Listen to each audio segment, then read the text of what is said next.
और अब दोपहरकालीन सत्र में क्या किया जाए, तो उसके लिए हमने एक योजना बनाई कि कुछ नया करते हैं।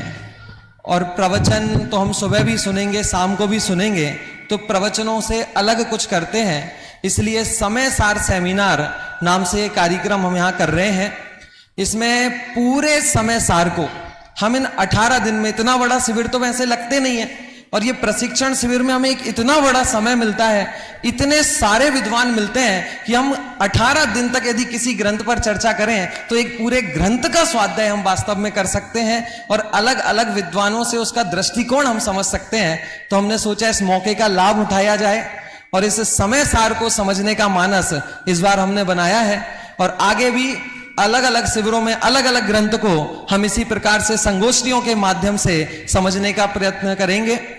अभी हमने समय सार का चुनाव किया क्योंकि मुमुक्षु समाज में तो समय सार ही सबको पसंद है, सर्वसहमति से। जैसे बोलते हैं ना कि जैन समाज में तत्वार्थ सूत्र सर्वमान्य है, हिंदुओं में गीता, ऐसे ही मुमुक्षु समाज का यदि कोई ग्रंथ निकालें तो वो समय सार ग्रंथ है। इसलिए इसका प्रारंभ हम समय सार ग्रंथ से यहाँ कर रहे हैं। प्रतिदिन आपको इसी समय पर संगोष्ठियों का लाभ मिलेगा, जिसमें हमारे विद्वानों द्वारा समय सार के विविध विषयों पर प्रस्तुत वक्तव्य दिया जाएगा, जिसे हम समझकर पूरे समय सार को समझ सकते हैं। और इस कार्यक्रम को प्रारंभ करूं उसके लिए सर्वप्रथम मैं आज के समारोह की इस संगोष्ठी की अध्यक्षता के लिए आमंत्रित करता हूं ज्ञानदीप पंडित अभय कुमार जी शास्त्री देवलाली को। वे आए और अध्यक्ष पद पर सुशोभित हो। पंडित अभय जी शास्त्री देवलाली। आगामी क्रम में आज के मुख्य अतिथि के रूप में मैं आमंत्रित करता हूं श्री नवल कुमार जी सांकला किशनगढ़ को। वे आए और मंच पर उपस्थित हो। श्री नवल किशोर जी कुमार जी किशनगढ़। मैं जिनेन्द्र जी से निवेदन करूंगा कि वे उनको मंच पर लेकर आए। इस संगोष्ठी में 4 वक्ताओं के माध्यम से हमें विषय सुनने मिलेगा। मैं सर्वप्रथम हमारे प्रथम वक्ता के रूप में आमंत्रित करता हूं पंडित राजेंद्र जी शास्त्री खड़ेरी को। वे आए और मंच पर अपना स्थान ग्रहण करें। द्वितीय वक्ता के रूप में मैं आमंत्रित करता हूं पंडित जिन कुमार जी शास्त्री जयपुर को। वे आए और मंच पर अपना स्थान ग्रहण करें। तृतीय वक्ता के रूप में पंडित संयम जी शास्त्री नागपुर से मैं निवेदन करता हूं वे मंच पर अपना स्थान करें। और संगोष्ठी के अंतिम वक्ता डॉक्टर दीपक जी शास्त्री वैद्य जयपुर से मैं निवेदन करता हूं वे मंच पर अपना स्थान करें। तिलक और माला करके मैं समय को उपयोग पूरा लेना चाहता हूं, इसलिए आपकी करतल ध्वनि के माध्यम से मैं उपस्थित सभी विद्वानों का एक बार में उनका स्वागत करता हूं, उनका अभिनंदन करता हूं। और इस क्रम को आगे बढ़ाते हुए सर्वप्रथम हम संगोष्ठी का शुभारंभ मंगलाचरण से करें, इष्ट देव को याद करके करें। और उस मंगलाचरण यदि हम गुरुदेव के मुख से सुन लें तो इससे अच्छा शुभारंभ और क्या होगा। इसलिए हमने सोचा कि हम जब समय सार पे चर्चा करेंगे तो हर सत्र का मंगलाचरण हम गुरुदेव श्री की वाणी में सुनेंगे। और मैं निवेदन करता हूं कि मंगलाचरण के स्वरूप में गुरुदेव का मांगलिक यहां पर चलाएं।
मैं भी परमात्मा हूं, एम अनुभव कर मैं भी परमात्मा हूं।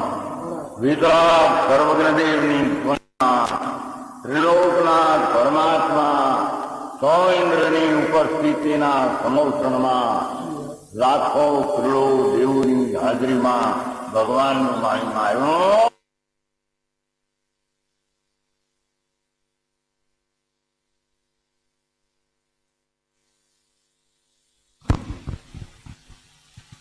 समय सार एक ऐसा ग्रंथ जिसे आचार्य अमृतचंद अद्वितीय चक्षु कहते हैं। गुरुदेव श्री जिसकी प्रशंसा करते हुए नहीं थकते। आखिर इस समय सार में ऐसा क्या है? इस समय सार ने लोगों को बदला, इस समय सार ने समाज को बदला, इस समय सार ने दृष्टिकोण को बदला, दिशा को बदल दिया। ऐसा क्या था इस समय सार में जो आज हम सब इस समय सार को सुनने के लिए आतुर रहते हैं, जिसने समाज को बदल दिया, एक नई सोच हमको दी। कई लोग इस समय सार से प्रभावित हुए हैं। तो आज हम देखेंगे, आज के हमारे सत्र का जो मुख्य विषय रहेगा वो यही है कि आखिर समय सार में ऐसा क्या है, समय सार की यात्रा कैसी रही, कैसे समय सार यहां तक पहुंचा। इस संबंधित विषय आज हमें सुनने मिलेंगे। और सर्वप्रथम जो विषय हमें सुनने मिलेगा वो है आचार्य कुंद और उनकी आध्यात्मिक क्रांति, जिसको प्रस्तुत करने के लिए मैं आमंत्रित करता हूं पंडित राजेंद्र जी शास्त्री खड़ेरी को। वे आए और विषय को प्रस्तुत करें। पंडित राजेंद्र जी शास्त्री खड़ेरी हमारे अभ्यास कक्षा के अध्यापक हैं, जो कई वर्षों से पूरे इस शिविर में 18 दिन रहकर अभ्यास कक्षाओं को पढ़ाते हैं, तत्व ज्ञान के क्षेत्र में महत्वपूर्ण योगदान दे रहे हैं और हमेशा तत्व प्रचार के लिए तैयार रहते हैं। आप कभी भी उनसे कुछ भी कहें, तत्व प्रचार के कोई किसी भी काम को कहें, वे मना नहीं करते हैं और उनकी सहज स्वीकृति हमें प्राप्त हुई। मैं उनसे निवेदन करता हूं वे आए और विषय को प्रस्तुत करें।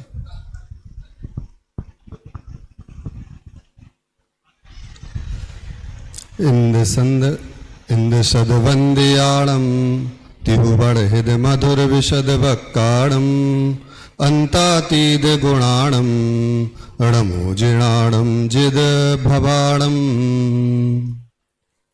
सम्माननीय मंच एवं समस्त साधर्मी जन जो हमारे सामने विराजमान हैं, उनके लिए शुद्धात्म वंदन। आज का जो विषय मुझे दिया गया है, कलिकाल सर्वज्ञ आचार्य कुंद देव एवं उनकी आध्यात्मिक क्रांति।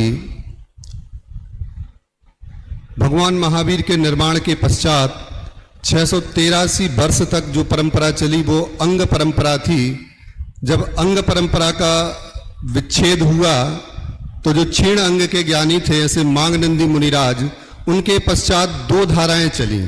2 धाराओं में एक धारा जो सिद्धांत ग्रंथों की थी और द्वितीय धारा जो आध्यात्मिक क्रांति लाई थी। जो सिद्धांत ग्रंथ लिखे उनमें आचार्य दर्शन प्रमुख थे और जो आध्यात्मिक क्रांति लाए उनमें आचार्य कुंद देव प्रमुख थे। चूंकि मेरे पास 2 विषय हैं, आचार्य कुंद देव और साथ में उनकी आध्यात्मिक क्रांति कैसे आई। मैं आचार्य कुंद देव की क्या विशेषताएं हैं उनके लिए थोड़ा सा दृष्टिपात करता हूं। आचार्य कुंद देव इतने सर्वमान्य आचार्य हैं कि जब हम कोई भी मंगलाचरण करते हैं तो उसमें भगवान महावीर, गौतम गणधर और उसके पश्चात आचार्य कुंद देव को याद करते हैं। कोई भी शास्त्र का हम मंगलाचरण करते हैं, अस्मूल ग्रंथ करतारा श्री सर्वज्ञ देवा, तदुत्तर ग्रंथ करतारा श्री गणधर देवा, प्रतिगणधर देवा, तेसाम वचनानुसार माशाद कुंद आचार्य परंपराया खालिस्तान शास्त्र विरचितम। और जब भी याद करते हैं तो आचार्य कुंद देव की आमना को याद करते हैं। आचार्य कुंद देव चूंकि किसी परिचय के मोहताज नहीं थे, वो खुद अपने आप में ऐसे व्यक्तित्व थे कि उनकी आभा चारों ओर फैल जाती थी। जैसे कुंद पुष्प होता है उसकी भांति उनकी आभा सर्वत्र फैल रही थी। आचार्य कुंद देव का कोई विशेष परिचय हमें शास्त्रों में नहीं मिलता है, परंतु जो भी परिचय है उसमें आचार्य कुंद देव को उनके कौंड कुंदपुर नाम एक गांव था, ग्राम था, उस ग्राम के नाम से ही उनको कुंद आचार्य की प्रसिद्धि प्राप्त हुई। आचार्य कुंद देव के संदर्भ में 5 नाम बहु प्रचलित हैं। उनमें उनका जो जन्म का नाम था वो पद्मनंदी था। ऐलाचार्य, गृद्ध पृच्छ, कुंद आचार्य, बक्रगीवाचार्य, इस प्रकार से उनके 5 नाम बहु प्रचलित हैं।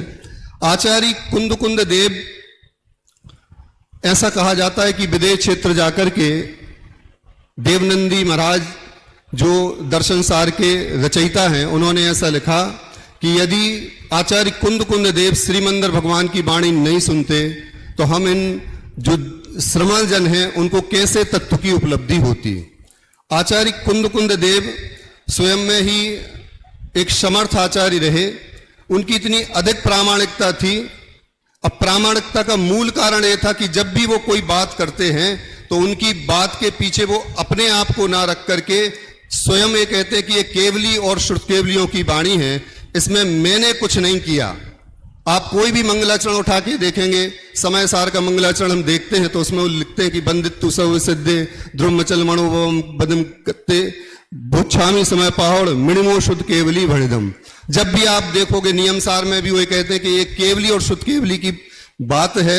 यदि आप पंच परमागम उठा करके देखोगे तो कम से कम 100 बार ये उन्होंने बात लिखी है कि ये मेरी बात नहीं है, ये बात केवली और शुद्ध केवली के द्वारा कही गई है।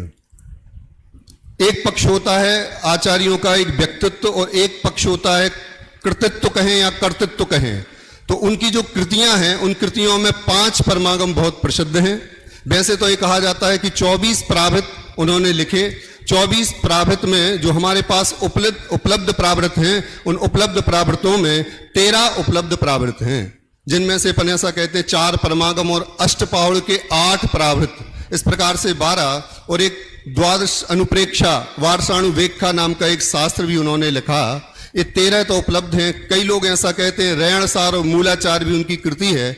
तो जो हमारे पास उपलब्ध साहित्य है उनमें वास्तव में जो ये पंच परमागम है, ये पंच परमागम इस प्रकार का साहित्य है कि यदि आप इसमें देखोगे, थोड़ा सा में प्रसंग प्राप्त है, आगे अपनी 17 दिन समय सार पर चर्चा चलनी है, लेकिन मैं उन पंच परमागम की थोड़ी सी विषय वस्तु यहाँ 2-5 मिनट में प्रस्तुत करना चाहता हूं।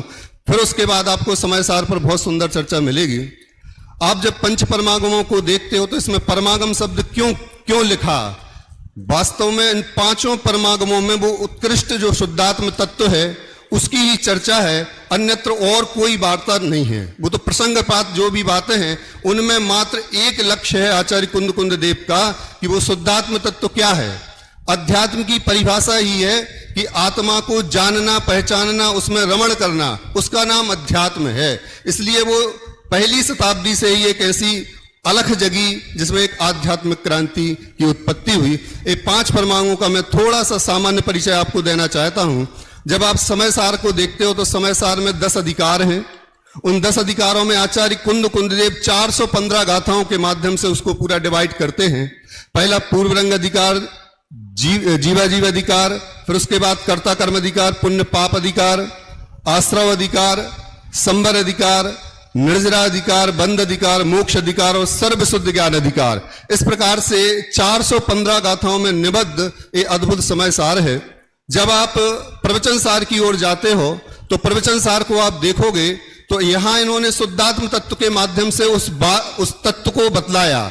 और जब आप प्रवचन सार को देखते हो तो प्रवचन सार में उन्होंने उस वस्तु तत्व को दिखलाया, जिसको उन्होंने 3 अधिकारों में विभक्त किया। उसमें भी 3 अधिकारों में 275 गाथाएं उन्होंने निबद्ध की। पहला अधिकार जो है वो ज्ञान तत्व प्रज्ञापन अधिकार, जिसमें उन्होंने 92 गाथाएं लिखी। दूसरा अधिकार ज्ञेय तत्व प्रज्ञापन अधिकार, उसमें उन्होंने 108 गाथाएं लिखी। और उसके बाद चरणानुयोग सूचक शूलिका, जिसमें उन्होंने 75 गाथाएं लिखी। इसमें भी उन्होंने अंतराधिकार किए, एक में 4, फिर 3 और फिर उसके बाद 4। इस प्रकार आप देखोगे तो प्रवचन सार में उस वस्तु तत्व को उन्होंने प्रतिपादित किया है।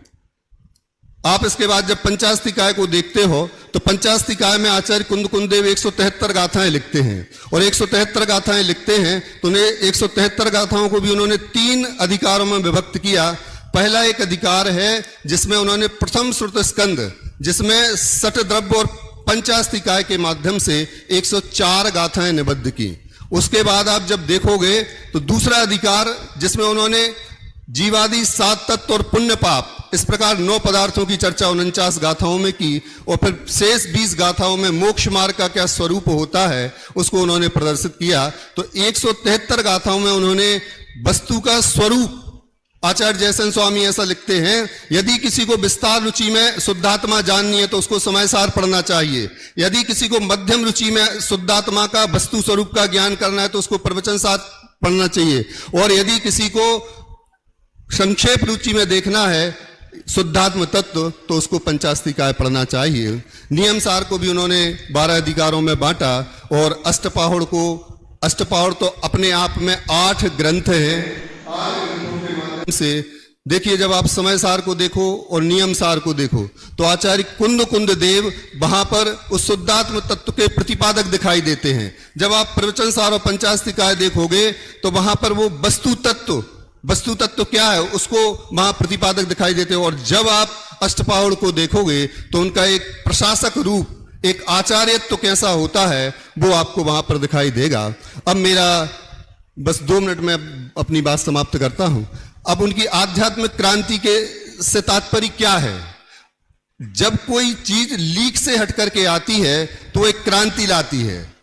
जब ये परिपाटी चल रही थी, आचार्य धरसेन स्वामी, पुष्पदंत भूतबली, इनके द्वारा सिद्धांत ग्रंथ लिखे जा रहे थे। वहां पर कर्म सिद्धांत, गुणस्थान, स्वर्ग नरकादिक, इनके माध्यम से बात की जा रही थी। तो उससे हट करके उन्होंने एकमात्र शुद्धात्म तत्व को लक्ष्य बनाया और पूरा समय सार उसके लिए समर्पित किया। समय सार में वास्तव में जो उन्होंने बात रखी, आप कोई भी गाथा उठा करके देखोगे, आचार्य कुंद कुंद देव तीसरी गाथा में जब ये प्रारंभ करते हैं कि जो एकत्व विभक्त आत्मा है वो संपूर्ण लोक में सुंदर है और मैं उस शुद्धात्मा को ही कथन करूंगा, तो फिर वो पुनः 5वीं गाथा में प्रतिज्ञा करते हैं, तम यत् व्यक्तम दाह्यम अपनो सभी हवेण, मैं उस शुद्धात्म तत्व को मैं दिखाऊंगा। फिर आगे जाते हैं तो फिर 13वीं गाथा में, 14वीं गाथा, 15वीं गाथा, यहां पर उस शुद्धात्म तत्व को बतलाते हैं। 38वीं गाथा में अयमिक को खलु शुद्धो, इस प्रकार से 73वीं गाथा। आप पूरा समय सार यदि उठा करके देखते हो तो आपको उसमें एकमात्र शुद्धात्म तत्व ही लक्ष्यभूत पदार्थ है। इसलिए पूज्य गुरुदेव श्री उस पर इतने रीझे और उन्होंने कहा कि वास्तव में तो अशरीरी होने का मार्ग है। समय हमारे पास बहुत अल्प है। मैं एक वृंदावन दास जी की एक पंक्ति बोल करके अपनी बात को विराम देता हूं। हुए ना होएंगे मुनिंद कुंद कुंद से। वास्तव में ऐसे अद्भुत व्यक्तित्व, उनको किसी के परिचय की आवश्यकता नहीं है, वो अपने आप में ही ऐसे समर्थ आचार्य थे। ऐसे आचार्य कुंद कुंद देव को पुनः नमन करते हुए मैं अपनी बात को विराम देता हूं। ओम नमः सिद्धेभ्य। बहुत बहुत धन्यवाद पंडित राजेंद्र जी शास्त्री खड़ेरी को। उन्होंने आचार्य कुंद कुंद और उनकी आध्यात्मिक क्रांति से हमें परिचित कराया। वास्तव में क्रांति सुनते हैं ऐसा लगता है कोई युद्ध हुआ होगा, कोई आंदोलन बैठे होंगे। वास्तव में ये क्रांति लेखनी से हुई है और अध्यात्म की क्रांति ये हुई है। समय सार लिखे तो 2000 वर्ष हो गए, लेकिन उसके 1000 साल बाद कुछ एक आचार्य ऐसे हुए जिनका इस समय सार के प्रचार प्रसार में अद्वितीय योगदान रहा। तो हमारा अगला वक्तव्य, अगला विषय भी इसी से संबंधित है। समय सार उन्नयन के अद्वितीय स्तंभ आध्यात्मिक संत आचार्य अमृत चंद्र देव, जिस विषय को प्रस्तुत करने के लिए मैं आमंत्रित करता हूं पंडित जिन कुमार जी शास्त्री जयपुर से। पंडित जिन कुमार जी शास्त्री हमारे जयपुर में संचालित होने वाले महाविद्यालय के उप प्राचार्य हैं और रत्नकंठ श्रावकाचार्य का अध्ययन वे वहां पर कराते हैं। एक बहुत ही अच्छे विद्वान हैं और तमिलनाडु से, चेन्नई से ये हैं, लेकिन जब आप इनका वक्तव्य सुनेंगे तो आपको पता नहीं चलेगा कि ये हिंदी भाषी है या अहिंदी भाषी। इतनी अच्छी इनकी शैली और इतना साहित्य इनका इतना अच्छा है, आप सुनेंगे कुछ तो वो लोग भी देख के समझ जाए।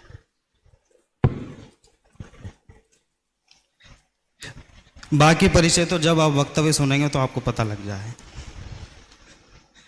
नमः समय साराय स्वानुभूत्या चकासते चित्स्वभावाय भावाय सर्वभावांतरच्छेदे। सभा के अध्यक्ष, समय सार विशेषज्ञ आदरणीय अभय जी भाई साहब,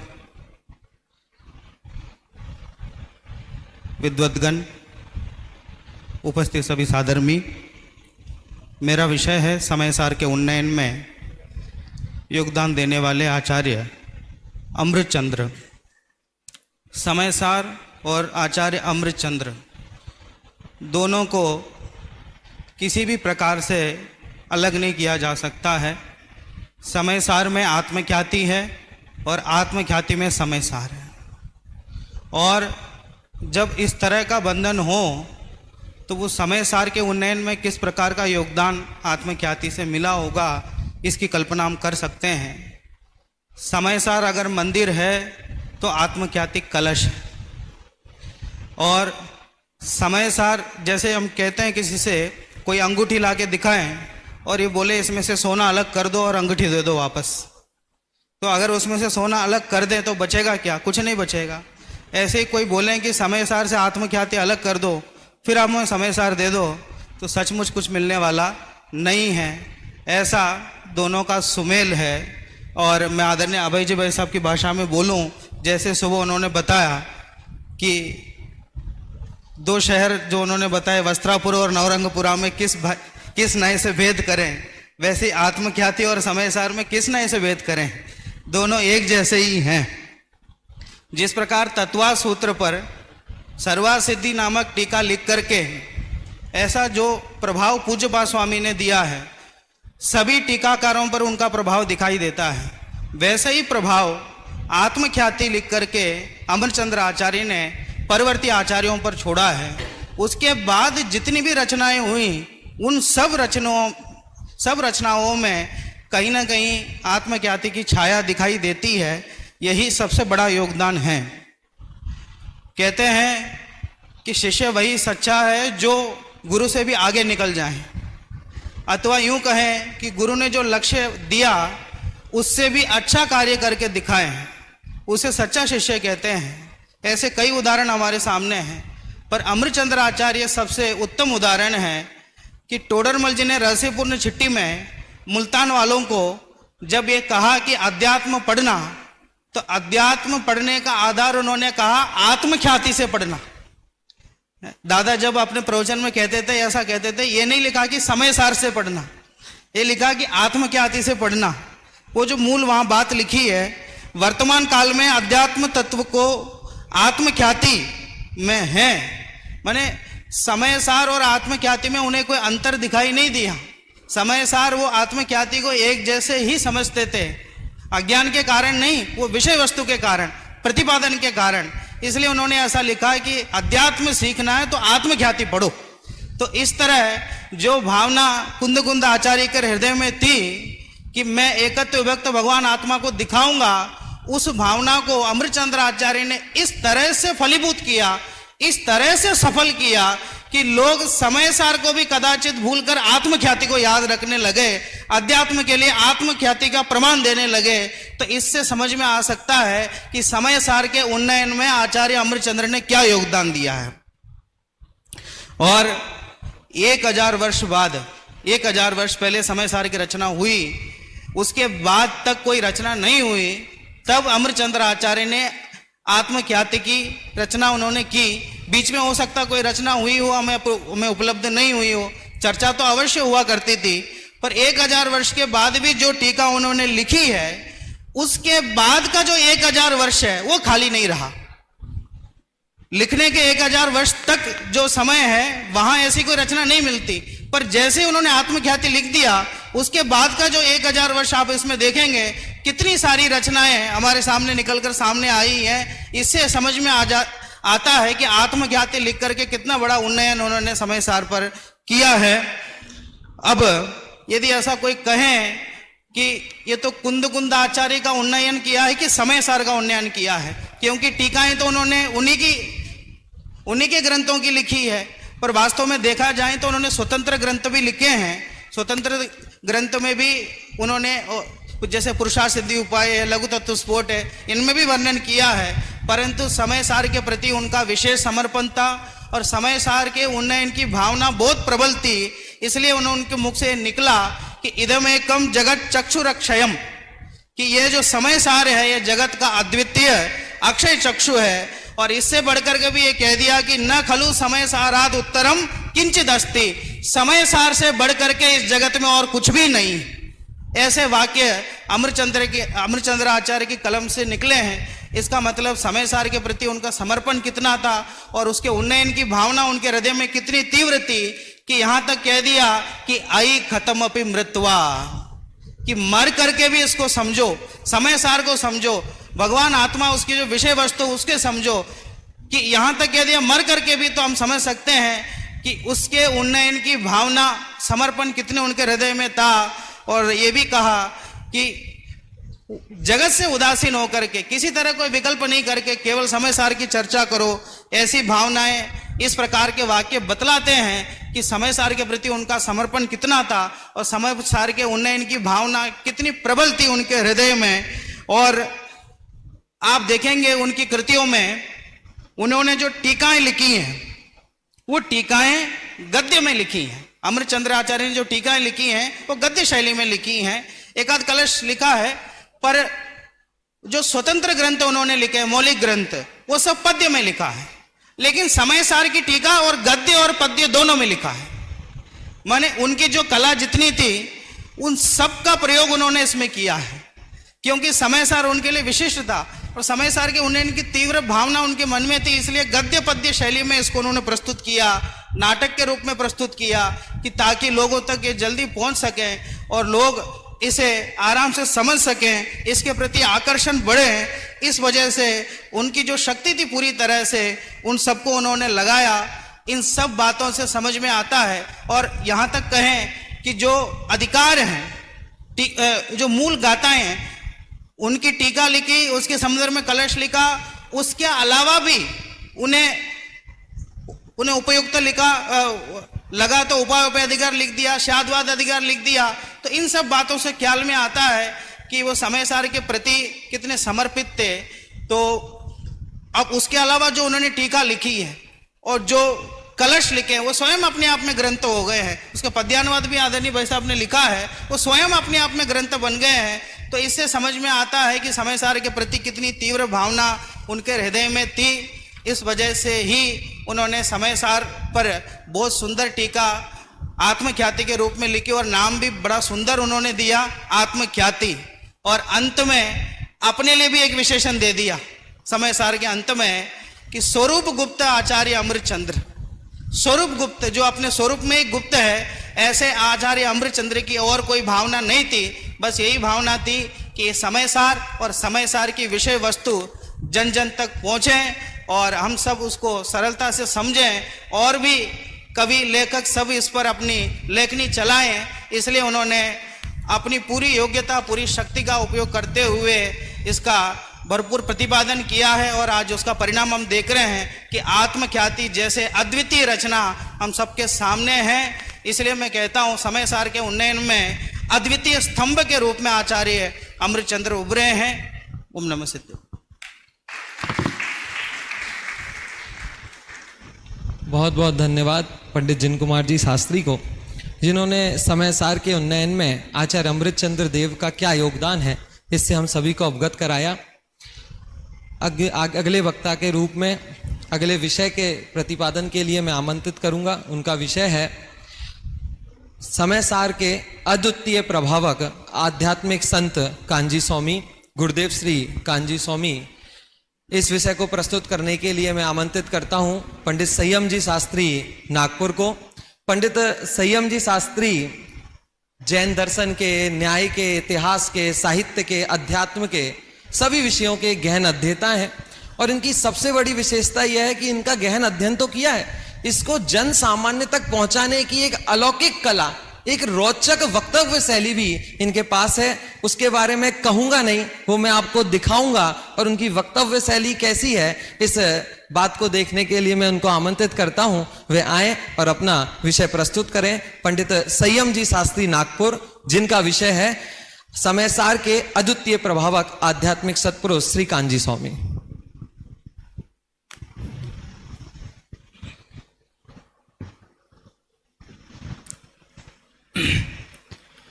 ओम नमः सिद्धेभ्यः अरहद्भ्यः आचार्योपाध्याय साधुभ्यः। आदरणीय अध्यक्ष महोदय, विशिष्ट अतिथि महोदय, वक्तागण एवं सभी श्रोताओं को मेरा सादर वंदन। आहा, समझाणु काई। ऐसे व्यक्तित्व से हम मिलने जा रहे हैं जिसके जीवन में सरलता का आगाज पाया जाता था। साधारणतया दर्शन विषयों पर मैं बोलता आया हूँ, बोल रहा हूँ, शायद बोलता भी रहूँगा, लेकिन आज आपने मुझे पकड़ लिया, मुझे एक व्यक्ति का परिचय देने खड़ा किया है। दर्शन व्यक्ति नहीं, शक्ति है। और उस शक्ति को जो प्राप्त कर लेता है वो है व्यक्ति। ऐसे व्यक्तित्व से आज मिलने के लिए मुझे जिम्मेदारी दी गई है। विषय का नाम है समय सार के अद्वितीय प्रभावक आध्यात्मिक सत्पुरुष कांजी स्वामी। इस विषय में मैं एक शब्द जोड़ना चाहता हूं, अद्वितीय समय सार के अद्वितीय प्रभावक। देखिए, दो कारण हैं समय सार को अद्वितीय कहने के। ये विषय क्यों नहीं रखा गया है, मेरे को इस पर बाद में लड़ाई करनी पड़ेगी। समय सार क्यों अद्वितीय है, इसके दो कारण हैं। पहला कारण तो ये है कि समय सार कोई आगम का ग्रंथ नहीं है, समय सार कोई न्याय का ग्रंथ भी नहीं है, समय सार कोई प्रथमानुयोग, चरणानुयोग, करणानुयोग का ग्रंथ नहीं है। ये एक अध्यात्म का ग्रंथ है। इसका मतलब समझते हैं आप? इसका मतलब ये है कि इसको किसी संप्रदाय से कोई लेना देना नहीं है। किस व्यक्ति ने कब कहा क्या किसी से कुछ कहा, इससे उसको कोई लेना देना नहीं है। जीवो चरित दंसण नाण ठिदो तम ही ससमयम जान। जीवो, उसको और किसी से मतलब नहीं है, जीव से मतलब है। अशुद्ध जीव से भी मतलब हो सकता है। जो शुभ अशुभ भाव में लगता है वो आत्मा कर्ता बनता है, जो शुभ अशुभ भाव में नहीं लगता वो कर्ता नहीं बनता है। जीव को भी बताना है, अरसम अरूपम अगंधम अवक्तम, शुद्धात्मा को भी बताना है। तो ये वास्तव में समय सार की जगह इसका सही नाम समय पाहुड़ ही है। अष्ट पाहुड़ जब पाहुड़ है तो इसका नाम भी समय पाहुड़ है। समय सार अकेले को नहीं बताया इस ग्रंथ में, स्वसमय को बताया, पर समय को बताया, ज्ञानी को बताया, अज्ञानी को बताया। नहीं तो इसमें और सांख्यों के दर्शन में अंतर ही क्या रहता। तो वो समझना उस दृष्टि से आवश्यक है। चलिए, दूसरा स्तर समय सार अद्वितीय क्यों है, उसका कारण यह है, भारतीय परंपरा में सबसे प्राचीन ग्रंथ वेद माने जाते हैं। वेदों को मार्गदर्शन दिया था सांख्यों ने। उन्होंने कहा कि वेद अशुद्ध हैं। वेदों में कही गई बातें, कौन कह रहा है ये? सांख्य कह रहे हैं। वेद अशुद्ध हैं, इनमें कही गई बातें नाशशील हैं, और ये जितनी बातें कह रहे हैं मात्र क्रियाकांड है। कौन कह रहा है ये? सांख्य। सांख्यों को मार्गदर्शन दिया है आचार्य कुंद कुंद ने समय सार में। आचार्य कुंद कुंद ने किसी दर्शन का नाम किसी और साहित्य में नहीं लिखा। आपको नियम सार में किसी दर्शन का नाम नहीं मिलेगा, आपको प्रवचन सार में नहीं मिलेगा, जबकि वो तो प्रमाण पूर्वक लिखा गया ग्रंथ है। समय सार में आपको सांख्यों का नाम मिल रहा है। और सांख्यों को पता है वो क्या कहते हैं? वो सांख्यों से ये कह रहे हैं, ओ नपुंसकों, आत्मा को नपुंसक मानने वालों, तुम्हें यह समझ आता है कि आत्मा सिर्फ भोक्ता नहीं है, आत्मा कर्ता भी है। जिस भाव का वो धारी होता है उस भाव को वो करता है। जम भावम कुणदी तस् सो कत्ता होदी। तुम यदि अशुद्ध भावों के करता हो तो तुम ही अशुद्ध हो। कोई हवा से अशुद्धता टपकती नहीं है। तुम यदि शुद्ध भावों के करता हो तो तुम शुद्ध हो। शुद्धता भी कोई जादू से आने वाली चीज नहीं है, वो तुम्हारे अंदर रहने वाला ही तुम्हारा स्वभाव है। इसलिए समय सार एक अलग लेवल पे अद्वितीय ग्रंथ है। समय सार का मार्गदर्शन किसी ने नहीं किया आज तक। इसके बाद आप किसी भी न्याय का ग्रंथ खोल लीजिए, किसी भी दर्शन का ग्रंथ खोल लीजिए, किसी ने समय सार को पट्टी पढ़ाने की कोशिश नहीं की। किसी ने समय सार का खंडन भी नहीं लिखा, कभी नहीं। इस दृष्टि से मैं कहता हूं समय सार अद्वितीय है। तो इसका प्रभावक कैसा होना चाहिए? इसका प्रभावक भी हमें अद्वितीय चाहिए। देखो, बहुत बड़ी बात नहीं है। यहां जितने भी लोग इस समय सार के संवाद में आ रहे हैं, समय सार के मूल्यांकन में नहीं, समय सार के स्पष्टीकरण में नहीं, विचार विश्लेषण में नहीं, कहां पर? समय सार के संवाद में आने वाले हैं, वो सब गुरुदेव को पढ़ के ही आएंगे। ऐसा एक वक्ता आपको इस मंच से नहीं मिलेगा जो समय सार को गुरुदेव से पढ़कर ना आया हो, सुनकर ना आया हो। इससे बड़ी क्या प्रभावकता की मिसाल हो सकती है? गुरुदेव से बड़ा कौन? आज इस मंच से सुबह से लेकर के अभी तक हमने जितने बार भी सुना है, हर व्यक्ति गुरुदेव को याद करके गया है। इससे बड़ा और प्रभावक कौन होता है? अच्छा, अब प्रभावक के और बहुत सारे उदाहरण आपको प्रतिदिन मिल जाएंगे। जब आपको कर्ता कर्म अधिकार पर सुनेंगे, आप जीवा जीव अधिकार पर सुनेंगे, तो समय समय पर आपको गुरुदेव के वाक्य विद्वान बताएंगे। मैं अपनी वो जिम्मेदारी पूरी नहीं कर रहा। मुझे एक जिम्मेदारी पूरी करनी है। वो जिम्मेदारी ये है कि कुंद कुंदाचार्य जब अध्यात्म की बात कर रहे हैं, तो मैं एक जैन धर्म का प्रभावक होने के नाम पर किसकी बात करूं? एक विचार कीजिए, ठीक है। 2 वाक्य मैं देता हूं आपको। एक वाक्य है, मैं संसारी हूं किंतु स्वभाव से शुद्ध हूं। दूसरा वाक्य, मैं स्वभाव से शुद्ध हूं किंतु संसारी हूं। अब इसमें से कौन सा वाक्य आपको शक्ति देने वाला है और कौन सा वाक्य आपकी शक्ति को खत्म करने वाला है? जब जब हमारे दिमाग में यह बात चलती है, भैया हां अध्यात्म तो है, लेकिन हम तो अभी संसारी हैं, रागी हैं, खाने पीने वाले हैं, खेलने कूदने वाले हैं, तो आचार्य देव ये वाक्य नहीं बना रहे हैं। ये लिखा है, सुध परिचिदानुभूदा सवस्वी काम भोग बंद कहा। हम तो बहुत बार समोसरण में भी घूम के आए हैं। हम तो बहुत बार और महान महान साधुओं की संगति कराए हैं। पहली बार थोड़ी हम जैन धर्म पढ़ रहे हैं। तो बात कहां आकर के टिक जाती है? बात यहां आकर के टिक जाती है, तब भी नींव में कहीं ना कहीं श्रुत परिचित और अनुभूतता रही होगी। किसकी रही होगी? पर द्रव्य की रही होगी। यह बात 100% सच है। डायबिटीज एक 5 साल और 6 साल के बच्चे की बीमारी हो तो मैं समझ सकता हूं कि हां ये बहुत बड़ा रोग है, क्योंकि एक छोटे से बच्चे को डायबिटीज हो नहीं सकती जब तक शरीर में बहुत बड़ा। 40 साल की उम्र के बाद के आदमी को डायबिटीज हो रहा है, इसमें कौन से आश्चर्य की बात है? खाया है जो दिन भर तो उसी को पचा रहा है शरीर, अब क्या बड़ी बात हुई? कहने का आशय वहां तक ले जाने के लिए है कि जब तक हमको वो सत्व नहीं समझ में आया तब तक बात नहीं समझ में आएगी। मैंने 10 मिनट का अलार्म लगा रखा है, आप बैठ जाइए। अच्छा, अब ये संत नहीं है, इन्होंने विषय में संत शब्द नहीं लिखा, सत्पुरुष शब्द लिखा है। बड़ी बात है, बहुत बड़ी बात है। आपको पता है भारत देश के इतिहास में किस आदमी को सत्पुरुष कहा जाता है? ऑब्वियसली कांची स्वामी के अलावा और किस व्यक्ति को हम सत्पुरुष के नाम से जानते हैं? राम। राम को महाभारत में अनेक स्थानों पर सत्पुरुष के नाम से याद किया है। सत्पुरुष का मतलब समझते हैं आप? सत्पुरुष का मतलब जिस आदमी को आज तक किसी ने बुरा ना कहा हो। क्या बोला? आज तक जिस आदमी को किसी ने बुरा ना कहा हो। कहा हो पर आपको लगेगा नहीं, गुरुदेव पर तो बहुत लोग बुरी बुरी बातें कहते हैं। माना हो। कोई गुरुदेव को बुरा आदमी नहीं मान सकता। अरे जंगल जैसे सोनगढ़ में रहने वाले व्यक्ति को कौन बुरा मानेगा? जो केवल आपको हूं परमात्मा छू ऐसे संबोधन करता है, इस आदमी को कौन बुरा मानेगा? कोई बुरा नहीं मान सकता, कोई गलत मान ही नहीं सकता। तो बात कहां आकर के टिक जाती है? सत्पुरुष एक सामाजिक दृष्टि से भी वो उतने ही सत्पुरुष थे जितने कि वे आध्यात्मिक दृष्टि से सत्पुरुष थे। चलिए, अब गुरुदेव बने कैसे होंगे? मात्र इतने से विषय पर मुझे थोड़ी सी आपसे बात करनी है।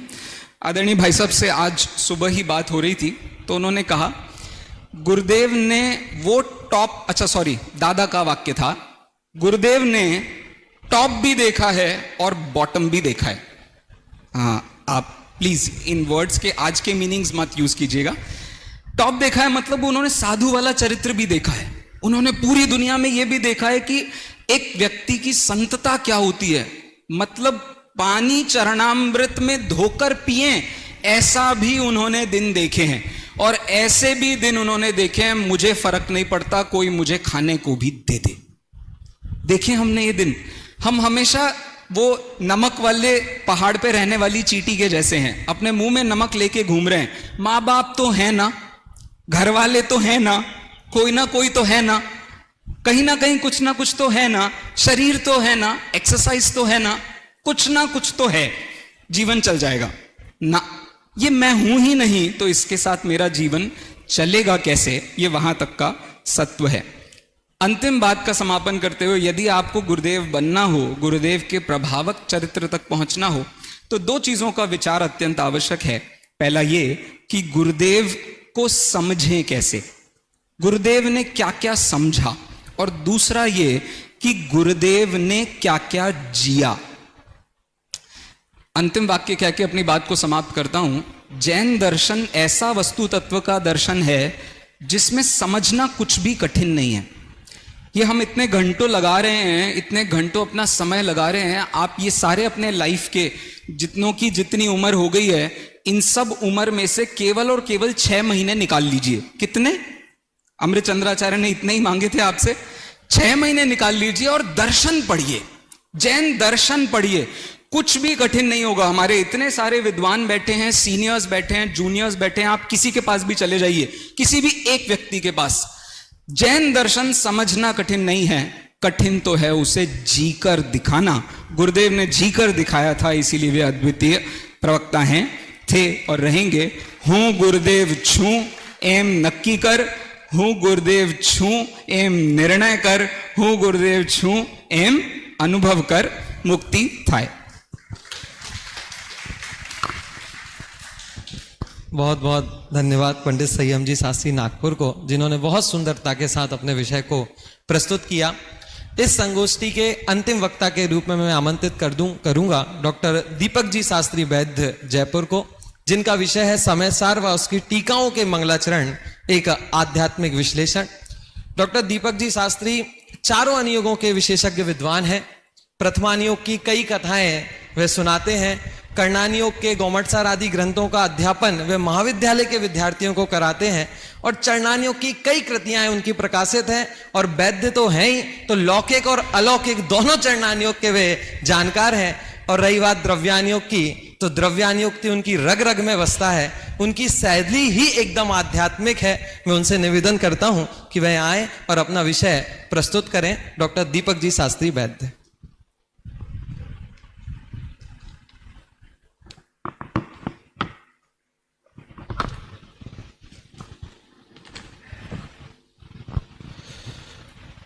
ओम नमः सिद्धेभ्यः। मंगलाचरणों के ऊपर ही मुझे बोलना है। टीकाकारों ने बहुत सारे मंगलाचरण किए हैं। मैं तो ये कहना चाहता हूँ कि द्वितीय श्रुत स्कंध के गुणधराचार्य के बाद की परंपरा में जो कुंदा आचार्य देव हुए, उसके बाद तो एक सहज ही अध्यात्म का जोर सभी ग्रंथों में सहज ही प्रकट हो गया। हमारा ऐसा जैन शासन का कोई भी ग्रंथ नहीं है, चारों अनुयोगों में कोई भी ग्रंथ ऐसा नहीं है कि जिसमें इस समय सार को ऊर्ध्व नहीं रखा गया हो, क्योंकि कल्याण एकमात्र समय सार के अभ्यास से, उसमें ही अपनापन करने से होना है।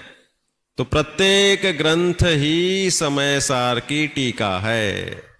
देखो, फिर भी क्रम से हम बताते हैं, विशेष रूप से समय के परिप्रेक्ष्य में हम काल को गौण कर रहे हैं इसमें। तो टीकाकारों के 15 टीकाकार मुझे स्पष्ट रूप से मिले हैं, और भी आपकी जानकारी में है तो आप खोज के और मुझे जरूर बताना।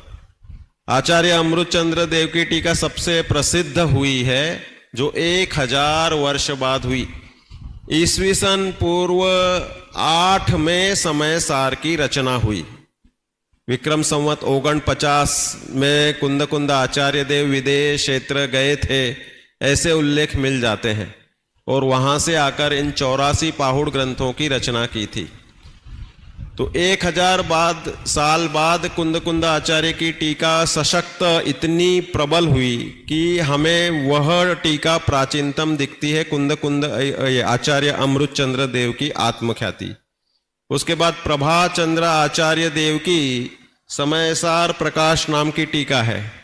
उसके बाद में जयसेन आचार्य की टीका, फिर अध्यात्मी बालचंद्र मुनि, फिर बाद में थोड़ा पंडितों का काल शुरू होता है, और पांडे राजमल जी, पंडित बनारसी दास जी, जयचंद जी छाबड़ा, और अभी के काल में शीतल प्रसाद जी, छुल्लक गणेश प्रसाद वर्णी, मनोहर वर्णी, फिर इधर ज्ञान सागर जी, वीर सागर जी, और अपने सतपुरुष गुरुदेव श्री कांजी स्वामी, पंडित हिम्मतलाल जी, जेठालाल जी शाह, और अभी अंतिम टीका कहो डॉक्टर हुकुमचंद जी भारिल्ल साहब की। तो इस तरह से ये कुछ प्रमुख टीकाएं मैंने बताई। इनके मंगलाचरण के संबंध में हम देखते हैं तो एक ही थीम है। कौन सी थीम है? कि नमः समय साराय स्वानुभूत्या चकासते चित स्वभावाय भावाय सर्वभावांतरच्छिदे। ये सब की सब टीकाएं चूंकि समय सार की हैं, तो उसमें शुद्धात्मा को मुख्य रूप से नमस्कार किया गया है। और फिर बाद में लक्ष्य बिंदु कौन है? शुद्धात्मा का कोई प्रतिबिंब है तो वह सिद्धात्मा है, तो उन सिद्धों को भी नमस्कार किया गया है। तो देखो कुछ कुछ हम टीकाएं देखते हैं।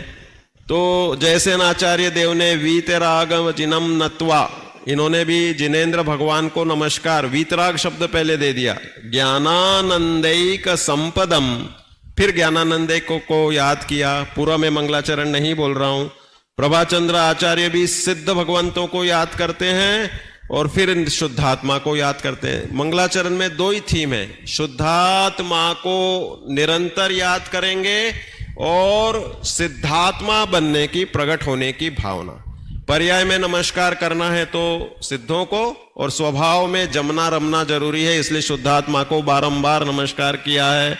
शब्द ब्रह्म परम ब्रह्म के वाचक वाच्य नियोग, जैसे ये अपने जयचंद जी छाबड़ा साहब का, निज स्वरूप को परम रस जामे भरियो अपार, बंदो परमानंदमय समय सार अविकार। लो साहब शुद्धात्मा को नमस्कार। मंगलाचरण में हम जनरली ट्रेंड देखते हैं कि कहीं पर वीर भगवान को नमस्कार करते हैं, क्योंकि वर्तमान शासन नायक वे ही हैं। तो इस रूप से कोई तीर्थंकरों को नमस्कार करता है, लेकिन उसमें भी अभिप्राय वह शुद्धात्मा गर्भित ही होता है। देखो मैं गोमट सार का मंगलाचरण बताता हूं, जीव कांड का। सिद्धम शुद्धम पणमीय जिणिंद वर्णेमि चंदम कलंकम।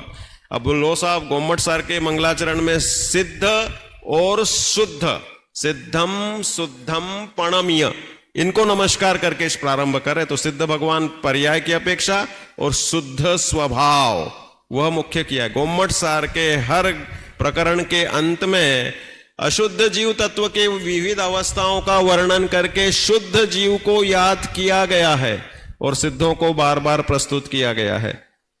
अब ये आगे के बीच में हम और ग्रंथों को देखते हैं। कुंद कुंद आचार्य के परवर्ती आचार्यों में योगिंदु देव हुए हैं, और योगिंदु देव तो सीधा सीधा समय सार की टीका लिखते, लेकिन उन्होंने नाम अपना योगसार दे दिया है। आत्मा परमात्मा, परमात्मा ही आत्मा, यह जान कर है योगी जन, कोई विकल्प करो नहीं। वो तो शुद्धात्मा शुद्धात्मा ही बार बार याद करते हैं।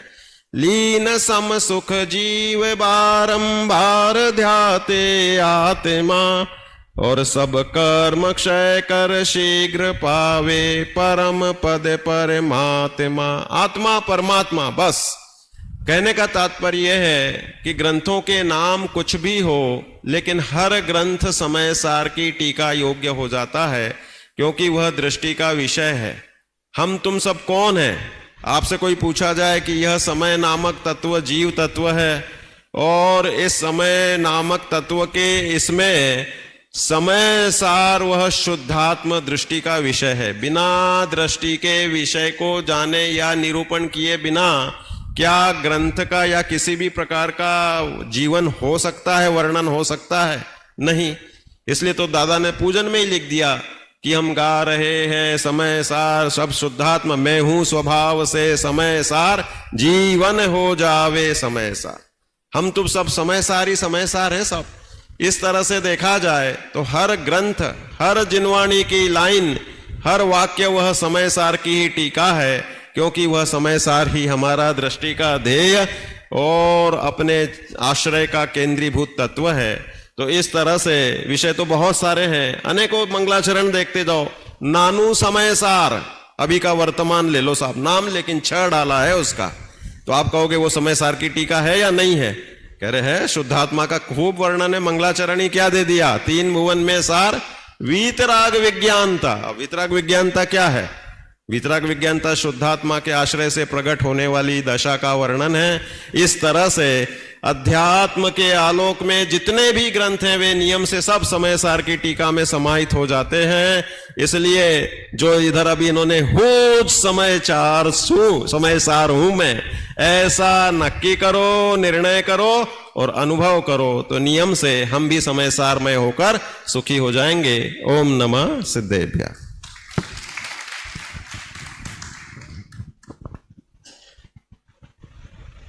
बहुत बहुत धन्यवाद हमारी सभा संगोष्ठी के चारों ही वक्ताओं को, जिन्होंने अपना विषय यहाँ पर प्रस्तुत किया।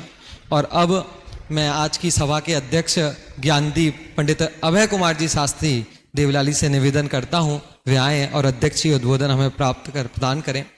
अभय जी के बारे में क्या कहूँ, उनका तो संपूर्ण जीवन ही अध्यात्म से ओतप्रोत रहा है। बस एक बात कहूँगा कि हमारे जो पूर्व के विद्वान थे वे धीरे धीरे हमारे बीच से जा रहे हैं और अब अभय जी हमारे लिए एक धरोहर के रूप में बन गए हैं।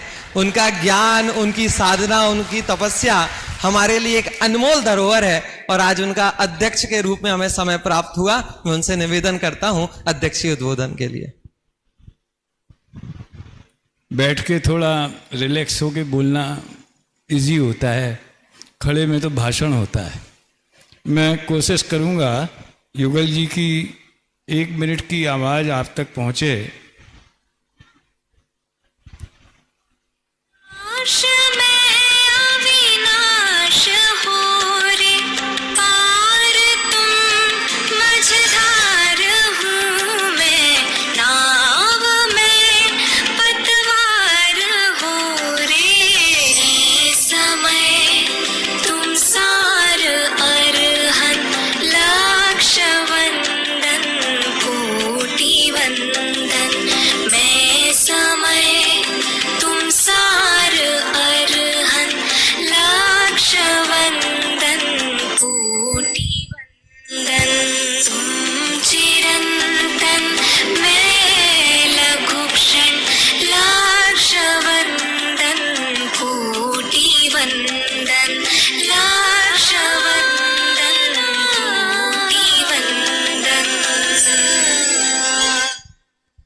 ये रचना बाबू युगल जी की है, जिसमें अरहत वंदना है और अपने को पर्याय दृष्टि से देखा है और भगवान को भी पर्याय दृष्टि से देखा है। लेकिन भगवान की पर्याय दृष्टि में द्रव्य उछल पड़ा तो उसका सारा वैभव उनकी पर्याय में प्रकट हो गया। इसलिए उन्होंने कहा, मैं समय तुम सार अरहन। विचारणीय बात है। मेरा तो सुझाव है कि यहाँ ऐसे जो भी कार्यक्रम हो तो अपन मंगलाचरण में ये 4.5 मिनट की रचना को भी अवश्य स्थान देवें, समय सार संवाद में या और भी कभी। खैर, कहाँ गए भैया संचालक? कितनी देर है? 10 मिनट में, 9:30 मिनट में मुझे बता देना। मुझे प्रतिदिन सुबह के समय जो स्वाध्याय आपके बीच में करना है उसमें समय सार के आधार पर ही चर्चा करना है और उसका जो पूर्व रंग है पहली से 38 गाथाएं तक क्रमशः उनका विकास कैसे हुआ, उसकी टीका में क्या आया, इस पर चर्चा करना है। आज अभी फिलहाल तो समय सार और गुरुदेव, इनका रिश्ता क्या था, इस पर अगर अपन विचार करें तो गुरुदेव श्री के कर कमलों में आज से 104 वर्ष पहले जब समय सार ग्रंथ आया तो आप सबको पता है गुरुदेव श्री के श्रीमुख से ये आवाज निकली, सेठ आ तो अशरीरी थवानु शास्त्र छे। मैं सोचता हूँ गुरुदेव ने ये 2, 5, 10 मिनट में कितना पढ़ लिया होगा, क्या देख लिया होगा उन्होंने कि जिसके कारण उन्हें ये उद्गार उनके हृदय से निकले। उन्होंने, मेरी कल्पना है ये वाला समय सार तो था नहीं, वो तो गुटका टाइप का होगा, गुटका दिया था, या श्रीमद् राजचंद्र जी के द्वारा जो छपा है परम सुर प्रभावक मंडल से, शायद वो कॉपी थी।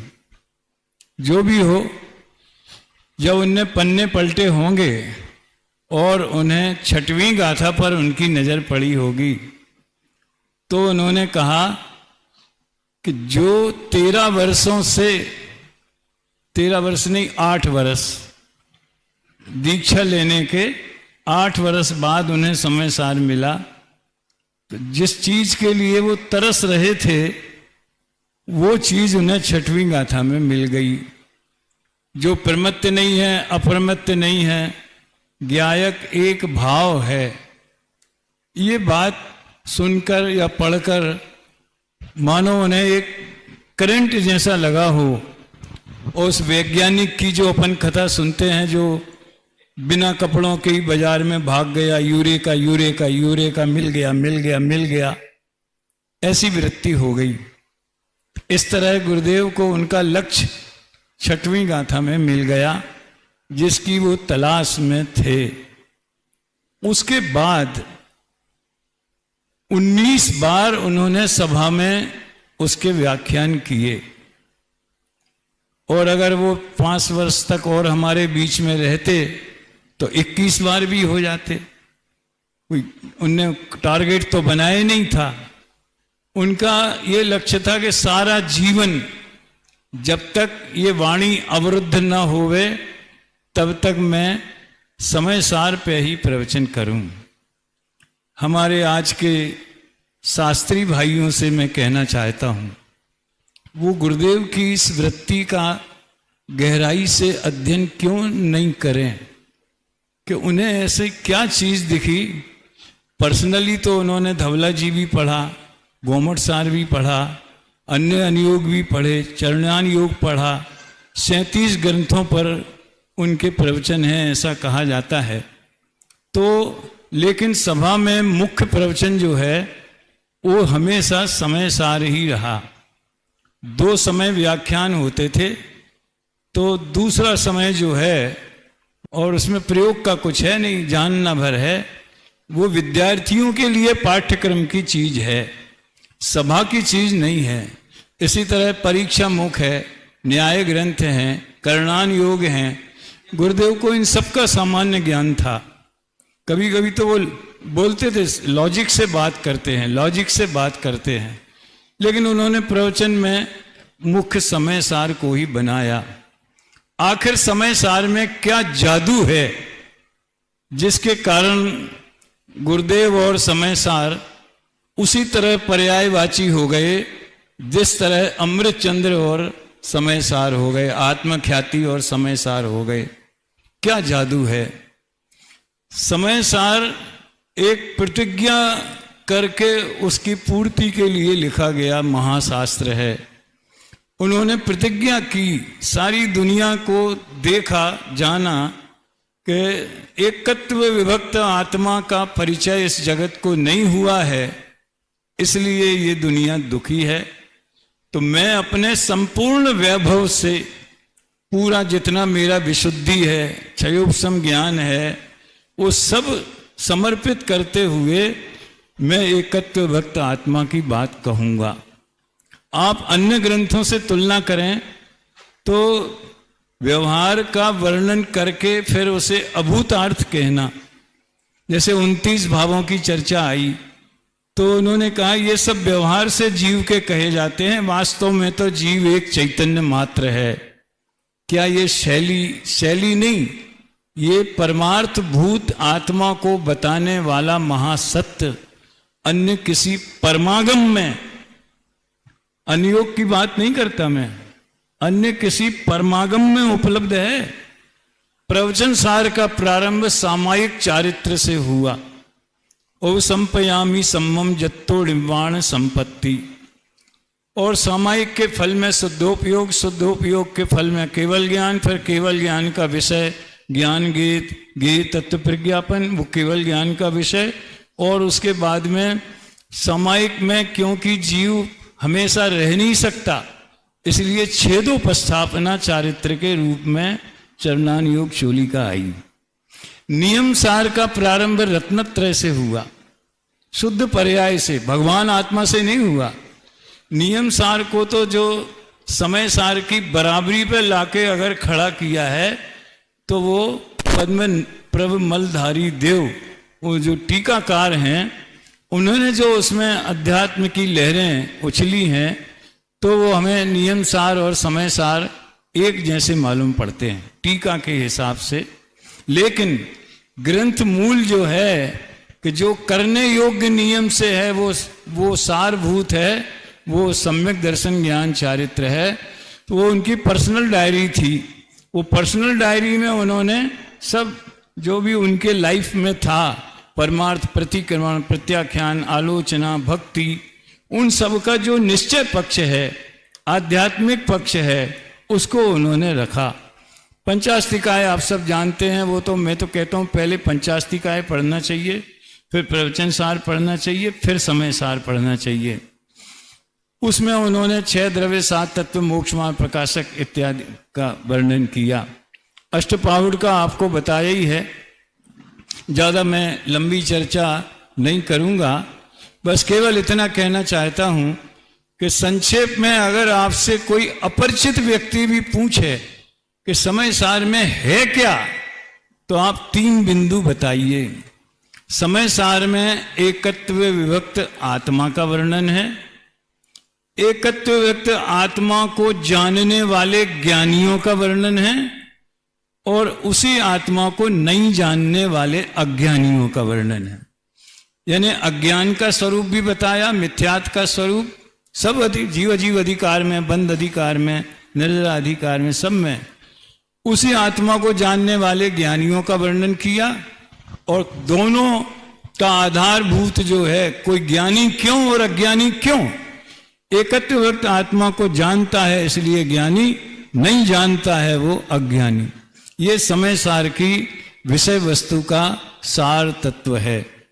एक चर्चा आती है कि 1000 वर्षों तक कोई टीका नहीं हुई। 5-6 दिन पहले वीर सागर जी का मेरे पास फोन आया था कि हम लोगों में ऐसी चर्चा चल रही है कि किसी ने नहीं लिखी। लोग तो ऐसी भाषा बोलते हैं कि 1000 वर्ष तक तो किसी ने पूछा भी नहीं समय सार को। वो तो अमृतचंद्र आचार्य ने टीका लिखी। मैंने कहा बहुत ही दरिद्र सोच है ये। असल तो ये है कितना हमारा वांग्मय अग्नि की भेंट चढ़ गया। मुगल काल में और अन्य काल में जो आक्रांताओं ने कितना साहित्य नष्ट कर दिया, क्या उनमें ऐसी टीकाएं नहीं हो सकती थी? एक पॉइंट। दूसरा, आज भी जितनी पांडुलिपियां उपलब्ध हैं, क्या सारी की सारी हमने देख ली? सैकड़ों पांडुलिपियां ऐसी हैं जिसमें हो सकता है कोई आचार्य अमृतचंद्र जैसी टीका भी होवे, तो वो शोध खोज का विषय होना चाहिए। तीसरा पॉइंट ये, साहित्य जो है किसी व्यक्ति के नाम से नहीं, अपनी ताकत से जीवित रहता है। तो हो सकता है छोटी बड़ी सामान्य टीकाएं लिखी होंगी, लेकिन आत्मख्याति जब सामने आई, आज हम पूजाओं के मामले में ये देख रहे कि नहीं देख रहे? पहले कौन सी चलती थी, फिर एक युग दूसरी बाबूजी की आया, फिर पंडित साहब की आई, फिर और भी पूजाएं आई, फिर दादा ने लिखी। तो जब एक चीज मार्केट में आएगी तो दूसरी चीज थोड़ी बहुत कमजोर हो ही जाती है। आत्मख्याति के सामने कोई टिक नहीं सकी, इतनी प्रौढ़, इतनी गंभीर कि गुरुदेव ये कहते हैं, भरत क्षेत्र में आवी टीका बीजे क्याई न थी। इस तरह से अनेक बिंदु हैं जिन पर हमें सोचना चाहिए, विचार करना चाहिए। शेष चर्चा हमारे सभी साथियों ने जो जो विषय बिंदु उन्हें दिए थे पूरी तैयारी से और सबसे बड़ी गरिमा के निर्धारित समय में उन्होंने अपनी बात कही। मैं भी शायद निर्धारित समय में ही अपनी बात पूरी करना चाहता।